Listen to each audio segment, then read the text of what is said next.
Que se passerait-il si la découverte la plus importante de l'histoire humaine n'avait pas été trouvée dans une tombe, un temple ou enfouie sous des ruines anciennes, mais au fond du golfe du Mexique, un livre vieux de 5000 ans qui ne devrait pas exister?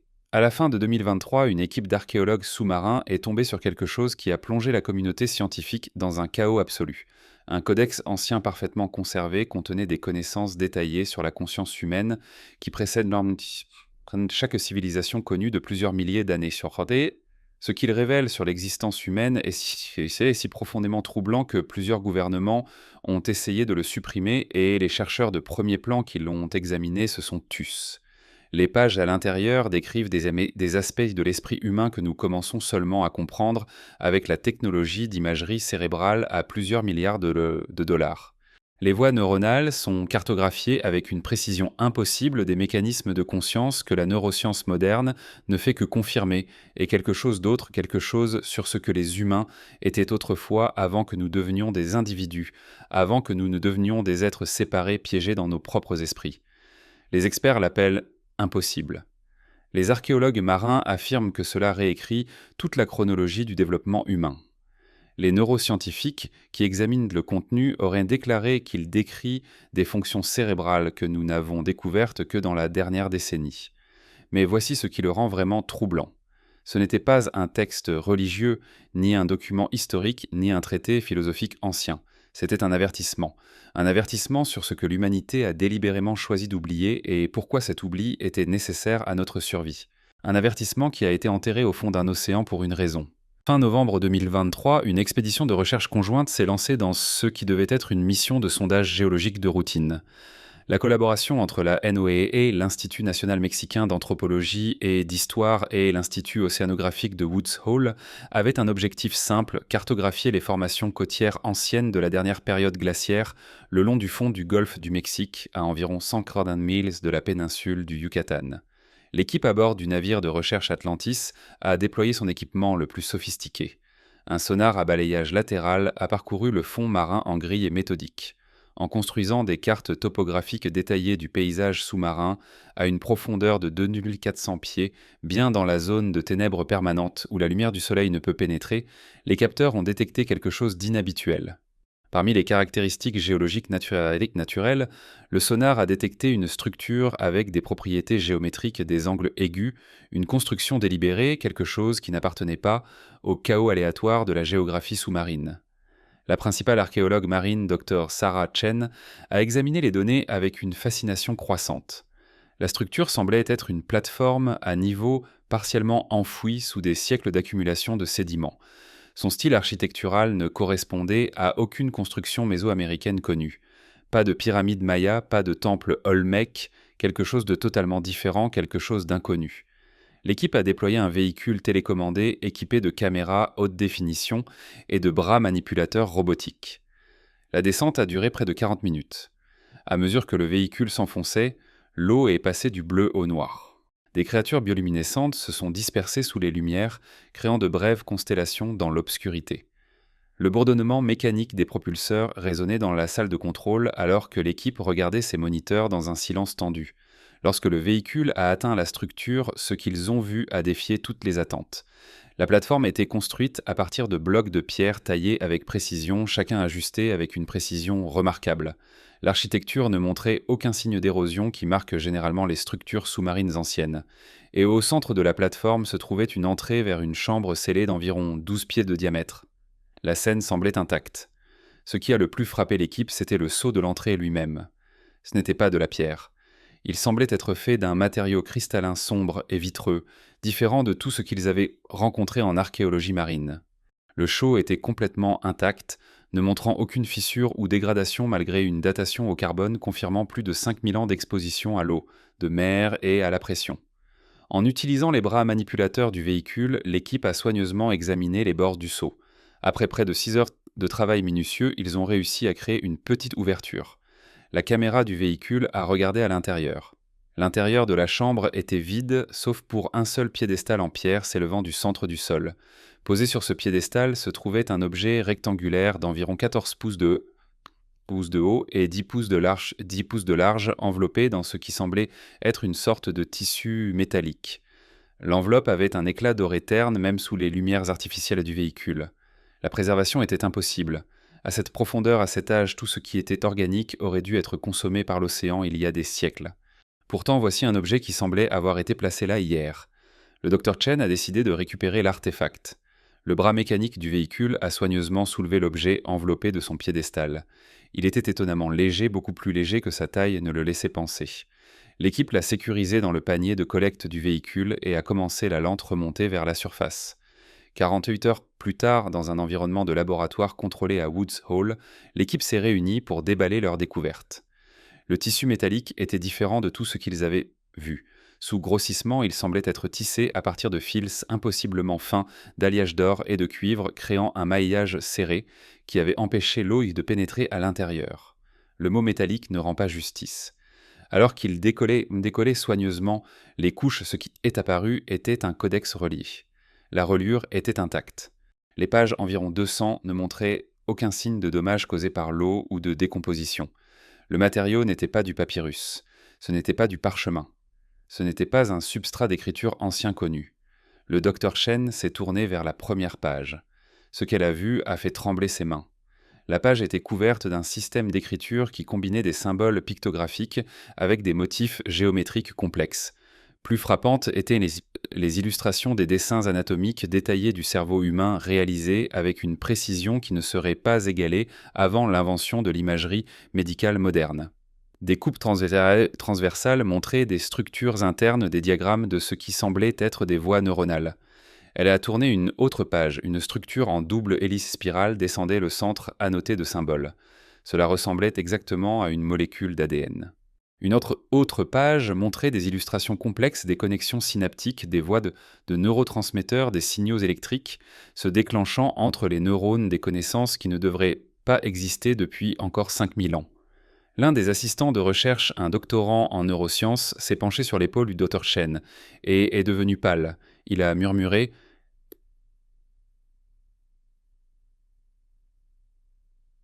C'est une carte de réseau neuronal.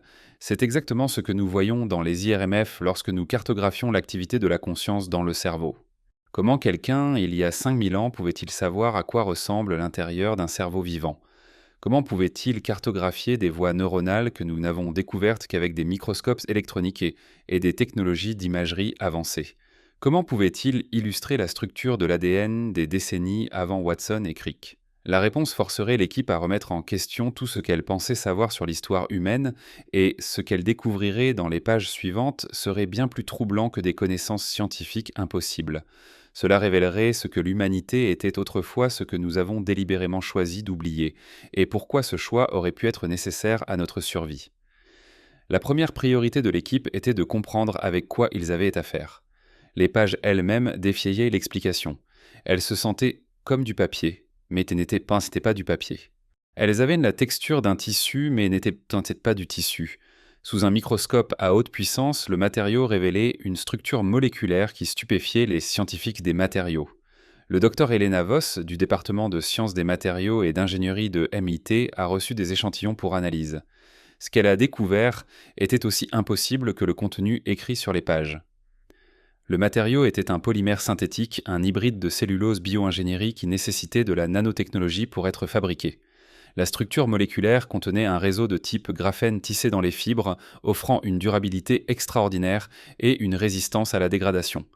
Lorsque le Dr Voss a délibérément endommagé un petit échantillon avec un scalpel, le matériau a montré des propriétés d'autoscellage. La coupure s'est lentement refermée au cours de 72 heures, les liaisons moléculaires se reformant d'elles-mêmes. C'était une ingénierie des matériaux qui dépassait les capacités industrielles actuelles. Mais la question que tout le monde voulait voir répondre était simple. Quel âge avait-il vraiment ? Des échantillons de datation au carbone ont été envoyés à 3 laboratoires indépendants. L'unité de radiocarbone de l'Université d'Oxford, le laboratoire AMS de l'Université d'Arizona et Beta Analytic à Miami. Chaque laboratoire a reçu des échantillons sans connaître la source ou les résultats des autres installations. Les résultats sont revenus avec une cohérence remarquable. Ils ont rapporté un âge de 4,800 à 5,200 ans. La marge d'erreur était minimale. Pour éliminer toute possibilité de contamination ou d'erreur, l'équipe a utilisé la datation par thermoluminescence, une méthode qui mesure la dose de radiation accumulée dans les matériaux cristallins. Les résultats ont confirmé les conclusions du radiocarbone. Des échantillons de sédiments océaniques prélevés à l'intérieur de la chambre scellée racontaient la même histoire. Les dépôts minéraux, les fossiles de micro-organismes et les marqueurs géologiques indiquaient tous la même période.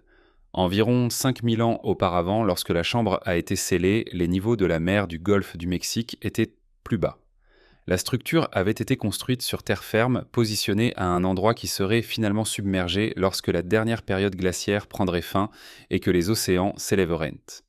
L'enveloppe métallique présentait son propre mystère. L'analyse a révélé qu'elle était tissée à partir de fils d'alliage d'or et de cuivre à l'échelle des nanophiles d'environ 50 nanomètres de diamètre.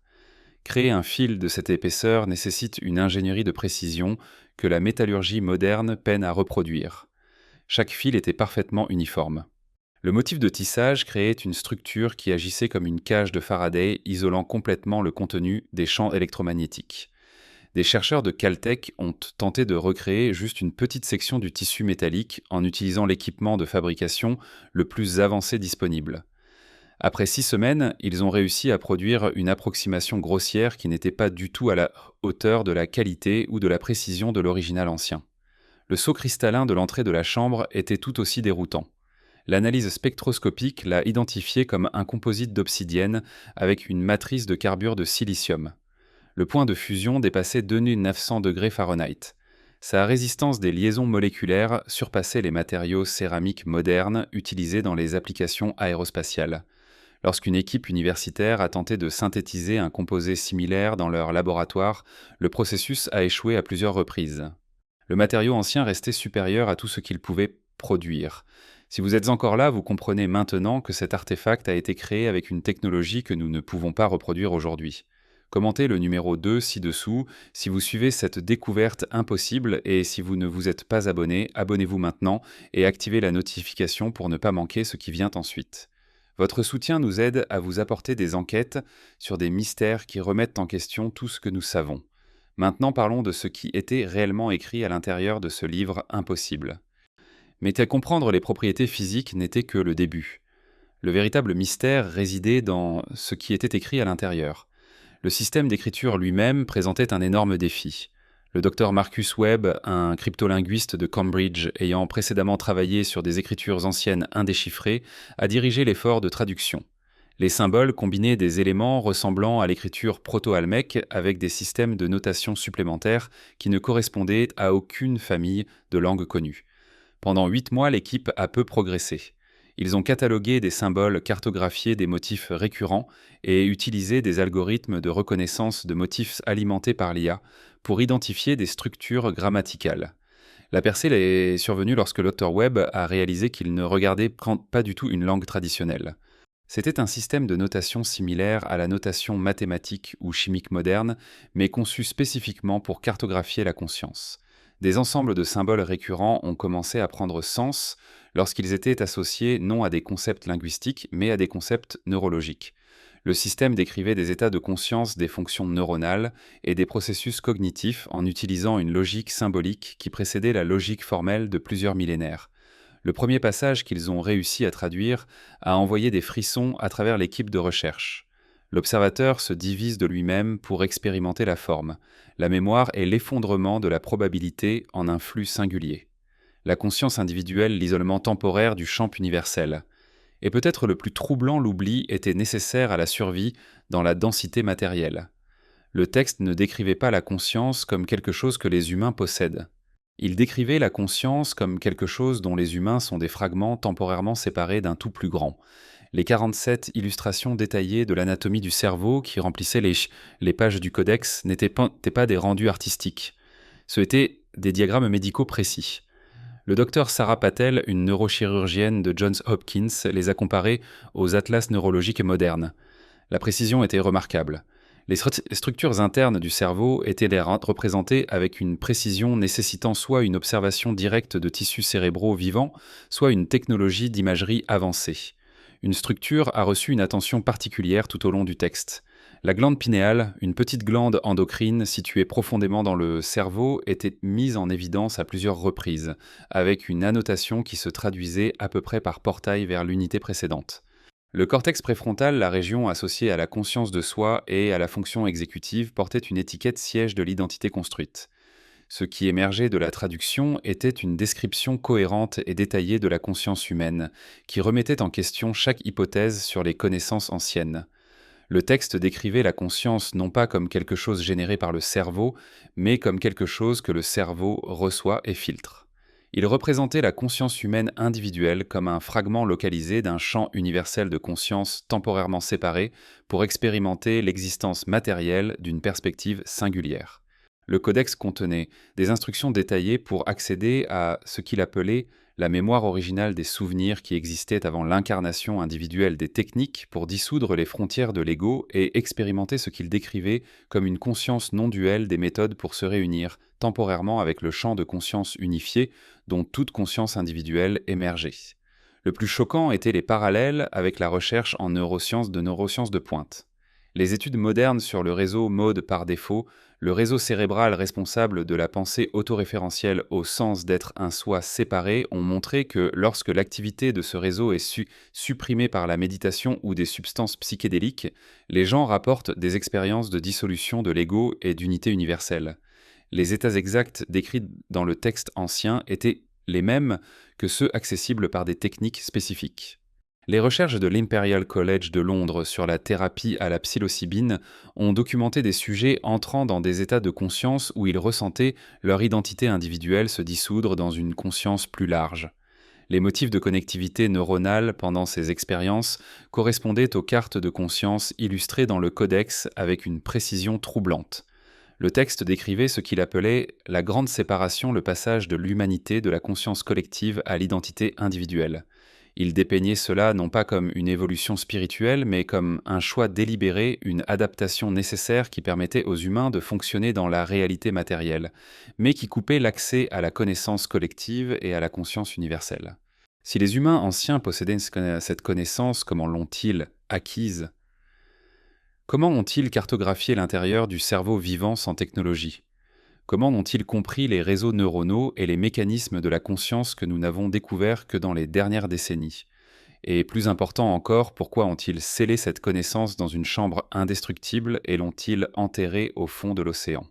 La construction de la chambre elle-même fournissait un contexte crucial pour comprendre ce que l'équipe avait découvert. Des sondages géologiques et une analyse structurelle ont révélé que la plateforme à niveau avait été construite vers 3000 AV. Joxé pendant une brève période où cet emplacement était sur terre ferme. Les derniers siècles de la dernière période glaciaire ont laissé le golfe du Mexique avec des niveaux de mer significativement plus bas qu'aujourd'hui, exposant de vastes étendues de plateaux continentales qui se trouvent maintenant à des centaines de pieds sous l'eau. La chambre n'était pas cachée par accident.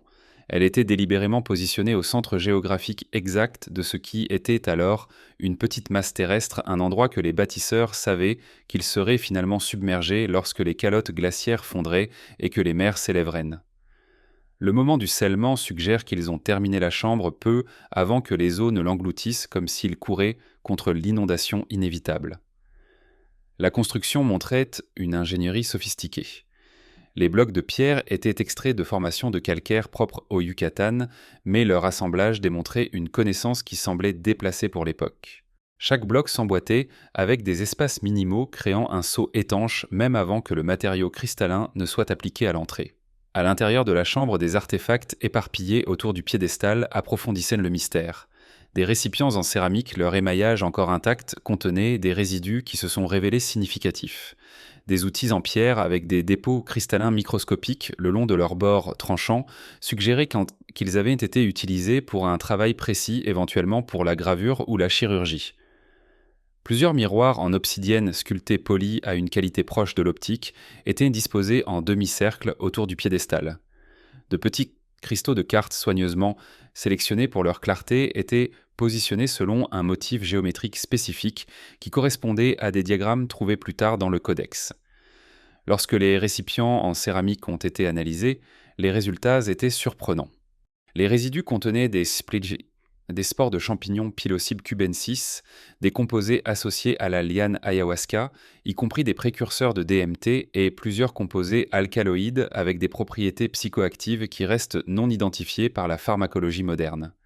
La présence de ces substances suggérait que la chambre avait été utilisée pour des rituels modifiant la conscience des cérémonies conçues pour accéder aux états de conscience exacts décrits dans le codex. Alors que les chercheurs fouillaient plus profondément dans les archives historiques, un schéma troublant a émergé. Ce n'était pas une découverte isolée. Des cultures anciennes à travers le monde avaient apparemment préservé des fragments de la même connaissance. Les textes védiques de l'Inde ancienne datant d'environ 1500 AV. Joxe décrivait la conscience en utilisant des concepts presque identiques à ceux du Codex du Golfe. Les Upanishads parlent de Brahman, une conscience universelle infinie, dont les âmes individuelles se séparent temporairement avant de revenir. Les descriptions de l'accès à cet état unifié par des techniques de méditation reflètent les instructions trouvées dans le livre sous-marin. Dans l'Égypte ancienne, le livre des morts décrit le cas, la conscience ou la force vitale d'une personne comme quelque chose qui se sépare du corps. Les textes égyptiens dépeignent l'identité individuelle comme temporaire, un masque porté par une conscience éternelle qui précède et survit à la vie individuelle. Les tablettes sumériennes font référence à quelque chose appelé émi que les chercheurs ont eu du mal à traduire. Le terme semble signifier quelque chose comme programmation de la conscience, les codes fondamentaux qui structurent la conscience et l'identité. Les tablettes décrivent le mamouche, le M, comme appartenant aux dieux, mais parfois accessible aux humains par des rituels spécifiques et des états modifiés. Les cultures aborigènes australiennes préservent le concept de Dreamtime, le décrivant non pas comme une mythologie, mais comme un véritable état de conscience où les frontières individuelles se dissolvent et où toute existence se connecte à travers un réseau de conscience. Leurs traditions orales affirment que cette connaissance remonte à des dizaines de milliers d'années bien avant l'histoire écrite. Le schéma était indéniable. Chaque grande culture ancienne décrivait un état de conscience pré-individuel et toutes préservaient des techniques pour y accéder. Chacune décrivait un oubli, une chute ou une séparation de l'unité originale. De manière critique, chaque culture qui a laissé des écrits a daté sa connaissance à peu près à la même période entre 3000 et 5000 AV. Josse C. Des découvertes archéologiques ont ajouté des preuves physiques aux parallèles textuels. Des structures sous-marines similaires ont été documentées au large des côtes du Japon. Le monument de Yonaguni, une formation rocheuse massive présentant des bords droits, des angles droits et des marques d'outils apparentes, se trouve à une profondeur qui suggère qu'elle a été construite lorsque les niveaux de la mer étaient plus bas. Comme la chambre du Golfe, son but restait flou, mais sa construction délibérée était indéniable. Göbekli Tepe, en Turquie, daté de 900 AV, GC présentait un mystère encore plus ancien. Le site contient d'énormes piliers de pierre disposés en cercle. Sculptés avec des images sophistiquées et alignés avec des phénomènes astronomiques, les connaissances requises pour planifier et construire Göbekli Tepe dépassaient ce que les archéologues croyaient possible pour cette époque. Plus révélateur encore, le site avait été délibérément enterré. Les bâtisseurs ont rempli l'ensemble du complexe de débris cachant intentionnellement leur propre création. Il n'a pas été détruit par des envahisseurs ou une catastrophe naturelle. Il a été délibérément caché.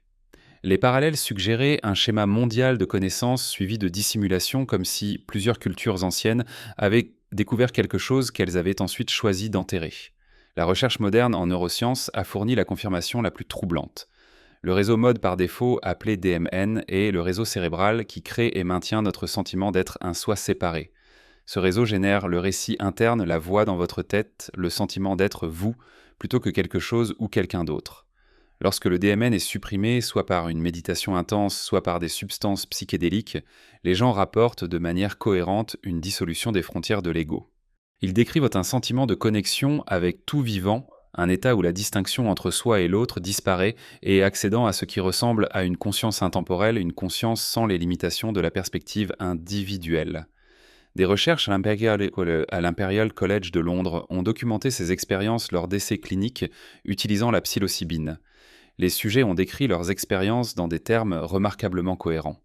Un participant a dit qu'il avait l'impression de revenir à quelque chose qu'il avait oublié.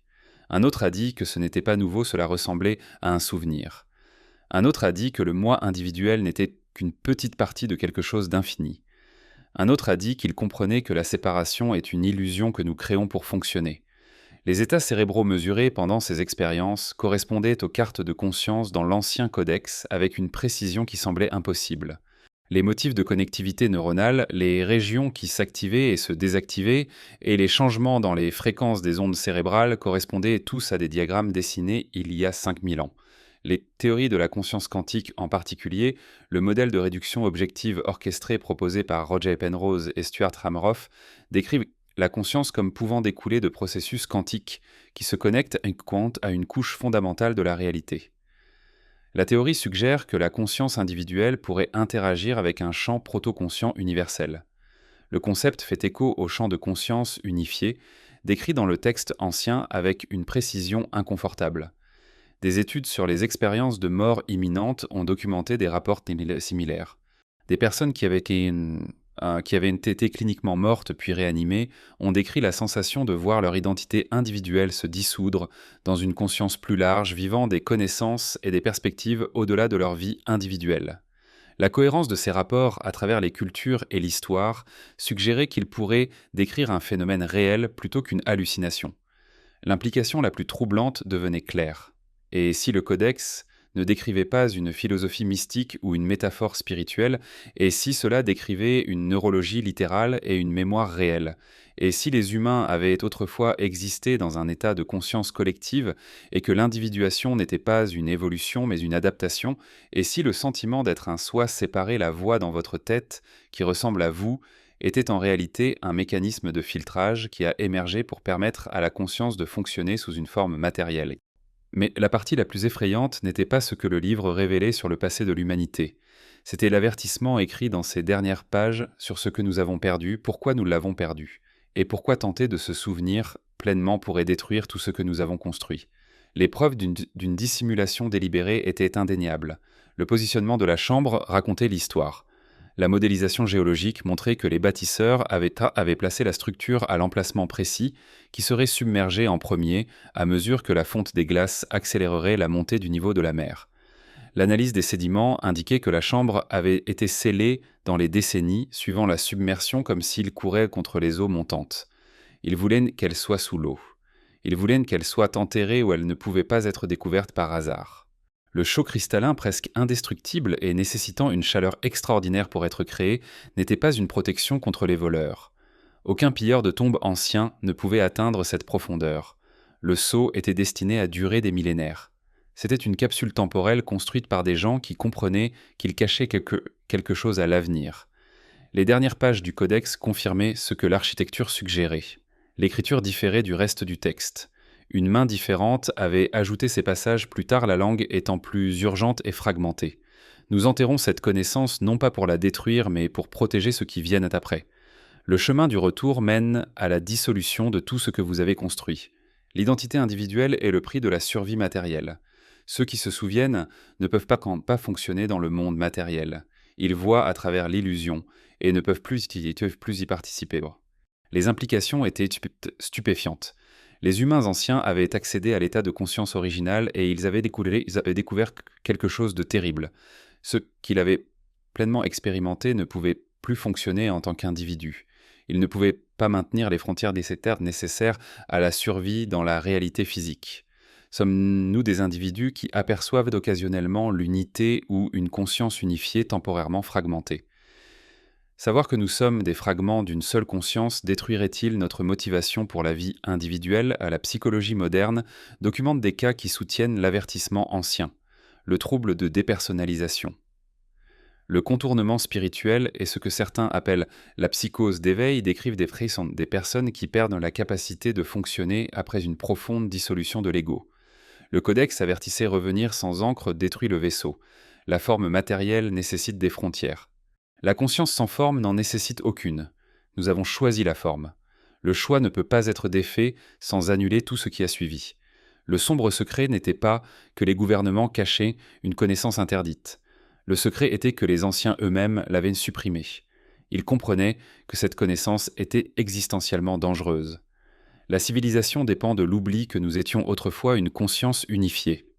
L'expérience humaine individuelle dépend de l'amnésie de la conscience universelle.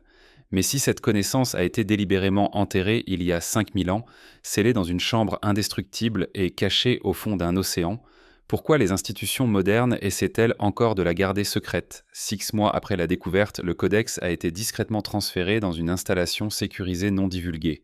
Pas d'explication, pas d'annonce. L'artefact a simplement disparu. Le docteur Sarah Chen et les chercheurs principaux ont signé des accords de non-divulgation.